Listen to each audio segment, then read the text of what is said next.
Good morning and welcome to Climate Action Network press conference. This morning we're focusing on how working together on climate change is in every nation's self-interest. At COP29 and afterwards, climate action must and can continue. It cannot and does not hinge on one country. The US has historically been more of a blocker than a champion of climate action, particularly regarding climate finance. At the same time, the US, a G7 member, will soon have a climate denier once again in the White House. Nearly 200 countries carried on working on climate during the first Trump administration, collaborating with many US states, and can fully expect this to carry on. Now we're going to hear from experts on how Canada, the EU, the UK, and Japan must step up in climate diplomacy. We are joined by Caroline from CAN-RAC in Canada. We are also joined by Chiara from Climate Action Network Europe, Catherine from Climate Action Network UK, and Hiro from Greenpeace Japan. Cara. Thanks so much, Danny. I'm Caroline Bruyère. I'm the Executive Director of Climate Action Network Canada. Fossil fuel-driven climate change has increased the frequency and the severity of wildfires, floods, heat waves, and hurricanes in Canada. These unnatural disasters at home and around the world won't stop just because there is a climate denier in the White House. The global transformation towards a clean energy economy is already underway, and Trump turning his back on it will only penalize American workers, American communities, and America's geopolitical position.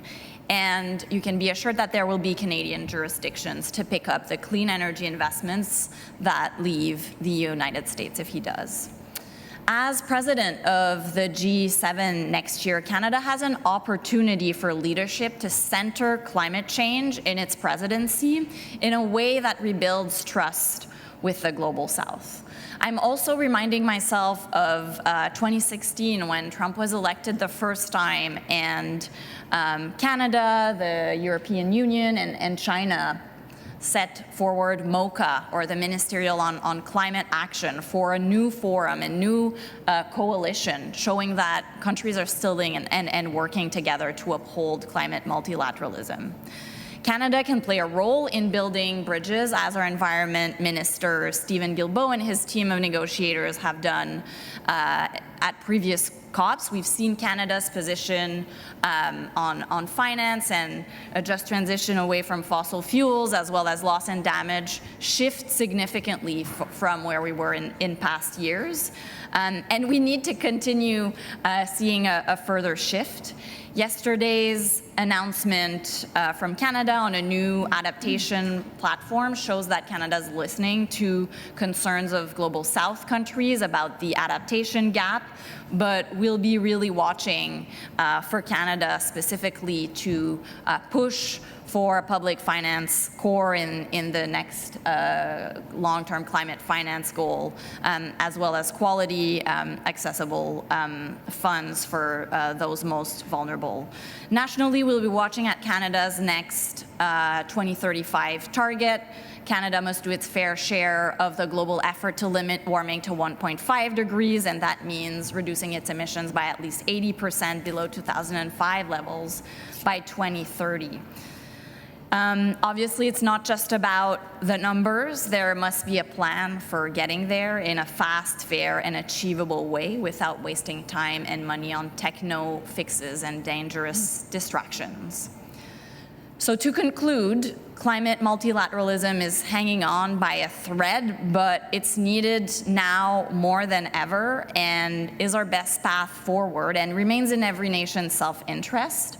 More than ever, we need Canada to show up, to step up, to show us the money. We're asking Canada to triple its current climate finance commitment as a first good faith down payment, and to show up with humility to respond to this moment of convergent and accelerating crisis. Thank you.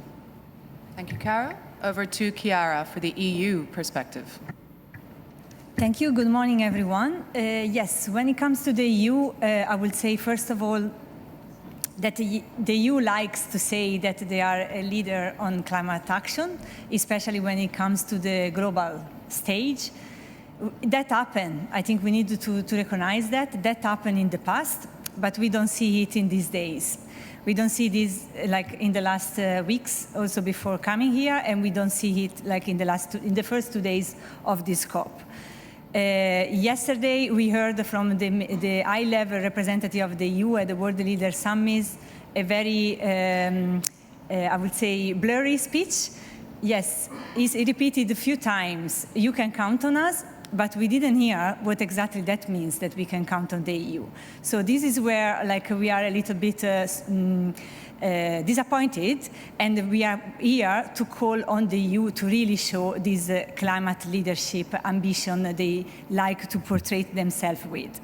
And also, I would like to signal to the EU leaders here that are already here in Baku, that actually it's true, we are living not easy times also politically with the new setup of the new European Commission in Brussels, important meetings in the European Parliament in these exact days. But for example, yesterday we got some encouraging speakers, for instance, in the hearing of Teresa Ribera, that again has been pointing out there will be no regression on the European Green Deal. So this is the leadership we wanted to see also here in Baku from the EU representatives. And also we have been pushing the EU to, in light of the new geopolitical situation also across the globe, to actually increase efforts in strengthening new alliances and different alliances. So to look beyond the usual suspects, to look beyond the group of the donors or the group of the G7, but strengthen new strong partnership and cooperation and alliances. And in this regard, I would like to signal the high ambition coalition statement that has just been released this morning. And then maybe a couple of ideas and concrete ideas what the EU can do. I mean, we do have a very long list of things that the EU can do to show this leadership, but maybe I focus on two clear and concrete ones for those exact days. The first one is the EU behavior in negotiations around the NCQG. We would like to see a very concrete voice out of the EU negotiators, and not only a very blurry I would say statement without numbers, without clarity on what exactly that means. And a leadership means also showing the way, put proposals out there. And in particular, we would like to hear concretely the EU about the quantum. What exactly the number they think of it looks like. Is the number really reflecting the call that we have here also as CAN, as a civil society globally, that we would like to see moving from billions to trillions? And then also a very clear stand by the European Union on public finance. Yes, we do need to mobilize more money. We do need to think about the whole architecture of the development finance as a whole, but public finance needs to remain at the core, and the EU needs to lead the way. Thank you, Chiara. Over to Catherine for the UK. Good morning, everyone. So the new UK government offers us some hope for some renewed climate leadership, but of course that hope really needs to be translated into concrete action. And I think it's the climate finance negotiations here at COP29 that will be the biggest test of how far this new government wants to set itself apart from what's come before. So we've been pleased to hear the aspirations of this government. We've been pleased to hear a really clear message around solidarity with the countries most impacted by climate change, but also how it's important for the UK public as well. And there is consistently support from the UK public for greater climate action. Polls put it at 2/3 to 3/4 on a consistent basis. So there's a mandate to lead. The UK public wants the new government to do even more, and they were elected on stronger climate policies, so we will be holding them to that standard. There have been some good signals. We've seen progress on domestic action and commitments for clean energy by 2030. We've seen the appointment of crucial diplomatic positions, a new climate envoy and a brand new position as a nature envoy as well. We've heard the Foreign Secretary talk about climate justice and racial justice. And we've also seen the UK yesterday announce its NDC target based on expert independent advice. So really bringing in that important evidence base into policy making. But what we need to see more of then is turning that into action. We want to see a good, just transition for workers, but particularly we want to see a stronger focus on finance and public finance. And we just don't buy the story that there's not enough public finance for climate action. There's public finance going to subsidies, there's public finance going to tax breaks for oil companies. This is the funding that needs to be going to the solutions, not the problems. And we've seen plenty of reports showing just how much new public finance could be generated by making the wealthiest and largest polluters in our society pay their fair share for the action. And we think that that's the most fair and justice-based way to be raising the considerable sums of money that needs to be put on the table in grants-based funding to support climate action around the world. So that's what we'll be looking out for as the negotiations progress over coming days around the climate finance goal. And I think it's just really clear that the UK needs to step up, the British public wants that, and everyone here wants that, and it's in everyone's best interest to take the biggest steps forward that we can over the period at COP29. Thank you, Kat. Now over to Hiro for Japan. Thank you. Hi.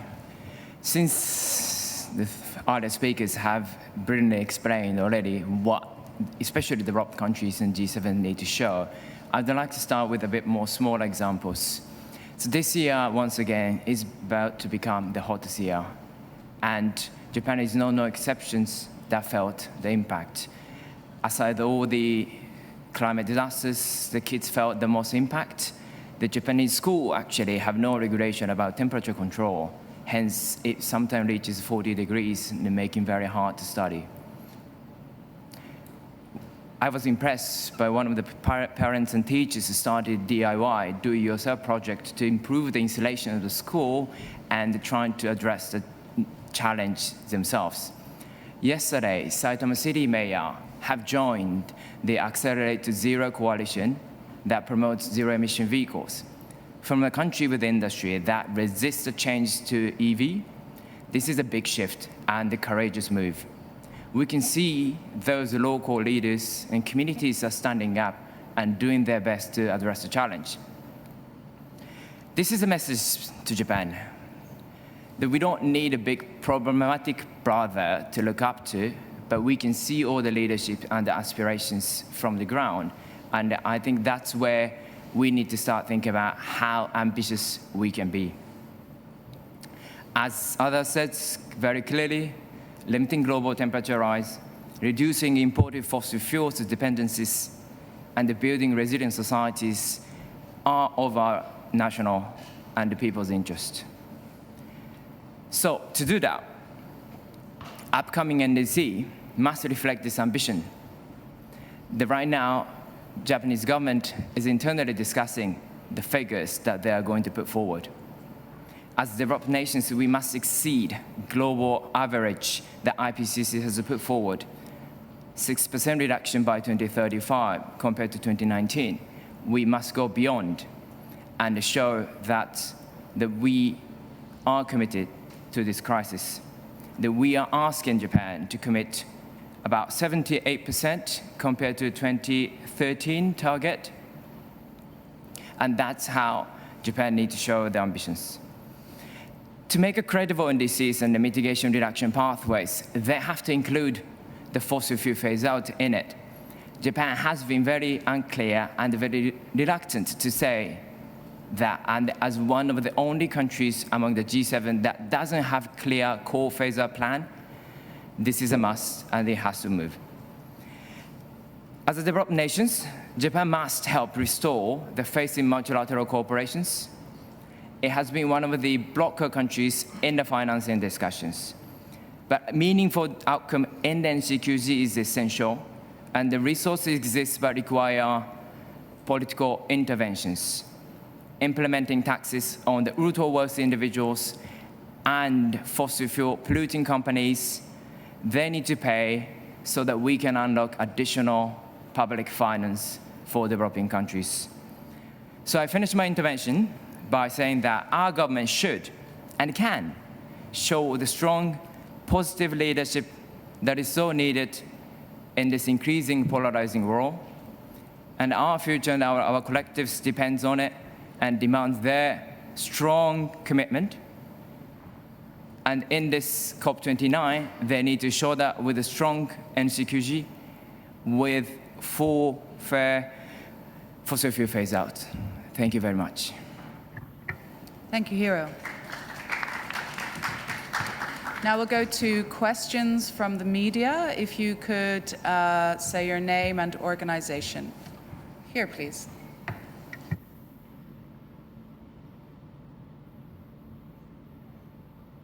Thank you, Lucas Knigge for Table Briefings. I have a question for Chiara Martinelli. You said you asked the EU to step up.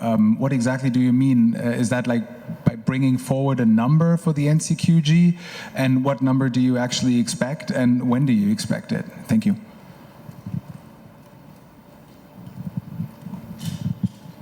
Thank you. Yes, what I exactly mean is that first of all, in terms of voices in the room of the negotiations, we don't have very clear indication that the EU is very vocal, present, concrete, constructive, but more still on the asking questions mood. And I think this cannot be the behavior that we wanted to see. Second, yes, on number, as can, we do ask for an NCQG that is reaching at least 1 trillion as the whole goal, and that the EU will commit to its fair share. That I don't have the number in mind, but I think it's around the 1/3 of the 1 trillion is for the EU. So I think this is what we call for when we say we want them to be concrete. I have other examples of being concrete, but I keep it for the next. Thank you, Chiara. Here, please. Second row.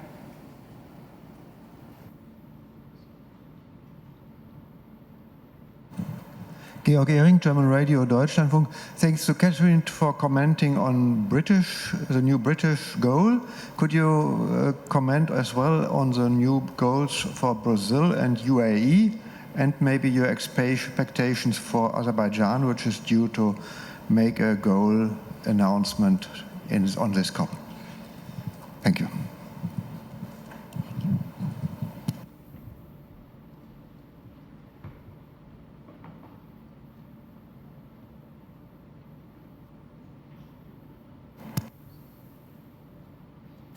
Yes, so we don't speak for, I mean, I'm an Italian citizenship and I represent the European network, so I do speak for the EU citizens. So what we can answer to you is that what do we want from all these announcements of NDCs? And we have a very clear, I would say, red lines on the kind of NDCs we are waiting from all the countries that are in line with the 1.5 trajectory, that are enabling like an equitable energy transition, that are concrete on phase out from fossil fuels. And I use the opportunity to say that actually the EU, if it wants to do something concrete, needs to put end date to oil, coal and gas with the numbers and with deadline. So I think this is what we would like to see from NDCs coming in. And I think also the other thing importantly to say here is that we do expect many more of those announcements, and we do expect like from countries, especially from the climate leaders country, to respect also the timeline early next year. Just to follow up on that, regarding the UAE, I mean, it was good that they came out early or ahead of COP29, but their NDC failed to address the fossil fuel phase out, and that is not acceptable. Then regarding Brazil, we're due to hear that announcement today at 5 p.m. approximately. You know, in the last few days we have had targets. They've teased us with a bit of information, shall we say. And so far we're welcoming that the NDC for Brazil includes an absolute emission reduction target, but we have to wait till later today to see what is actually in there.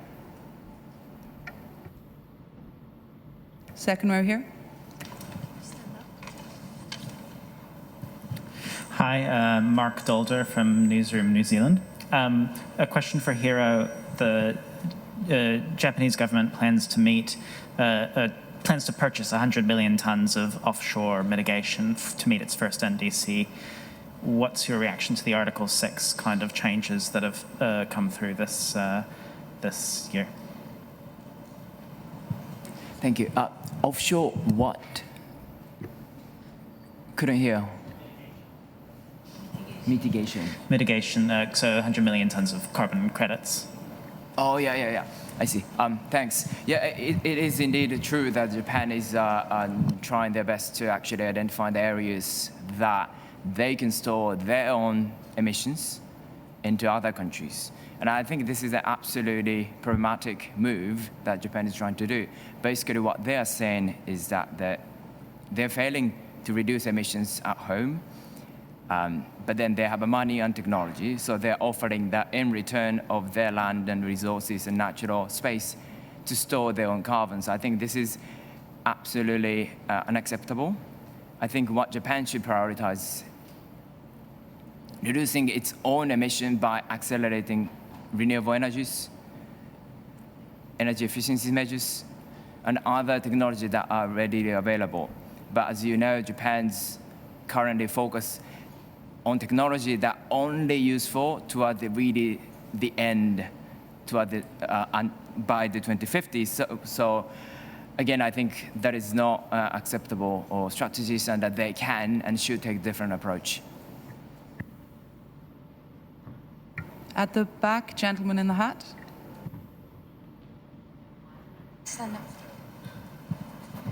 Hi, Dhanaka from Energy Intelligence. I had a couple of questions. First was on Article 6 approval and the phrase of carbon removals. And the second was the judgment yesterday in Holland, the appeals court on Shell. Do you see these as a setback for the climate movement, one? And secondly, there seems to be a trend I observe, especially by the US. Mr. Podesta has been constantly referring to China and India as polluters, and for methane emissions, he's been trying to bring in agriculture into the picture, not just fossil fuels, which the US is responsible for. Do you think they are trying to pin down both pollution and climate finance onto developing countries to escape their responsibilities?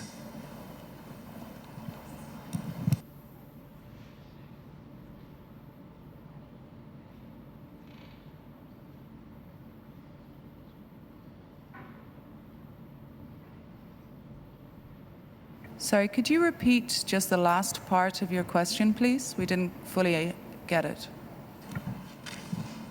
I meant that is the global north, led by the US, trying to escape the responsibilities of climate finance by trying to pinpoint countries like India and China as contributing to pollution and maybe also contributing to financing, cleaning up the pollution. Forgetting the fact that historical pollution is the fault of the West and not of China and India. Thanks for that. I think we have to be very clear that the US was never a leader in climate negotiations. In fact, no matter who has been in power, whether the Democrats or the Republicans, we have seen this country obstruct and delay and dilute, especially on questions related to finance. And I think many of us still have in mind how they blocked the adoption of the loss and damage fund up to the very last minute in Sharm el-Sheikh. We think that countries from the global north, including our own countries in the G7, have a large historical responsibility and also a large capacity to not only go first and fastest when it comes to reducing their emissions and the transition away from fossil fuels, but also when it comes to their Paris Agreement responsibility under Article 9 to provide finance to developing countries. Apologies for that. And so I think that what the message that we're sharing today is that whether or not the U.S. is, no matter who is at the head of the U.S., we're expecting our countries, and I am expecting Canada to do its fair share of the global effort to provide resources to developing countries and play a constructive role to meet the needs of developing countries in the negotiation of the NCQG, because that is really what it takes to maintain the Paris Agreement alive. Finance is one of those the key pillars of the compromise that was the Paris Agreement, and we have not only the risk but the opportunity here to adopt an ambitious and just goal that makes limiting warming to 1.5 degrees not only fair but possible. And then just on the Shell ruling, we remain defiant as civil society. There is a lot of action happening regarding climate litigation. This is a setback, but this does not stop. We also have, in December, we're going to see some developments regarding the ICJAO. So for those who aren't aware, it's a climate justice advisory opinion from the International Court of Justice. And that, if that gets through to the UNGA, et cetera, that would mandate countries to act. And so that will be a step change. Thank you. Next question. Okay, we will wrap up now. The panel will be available outside for further questions. Thank you very much.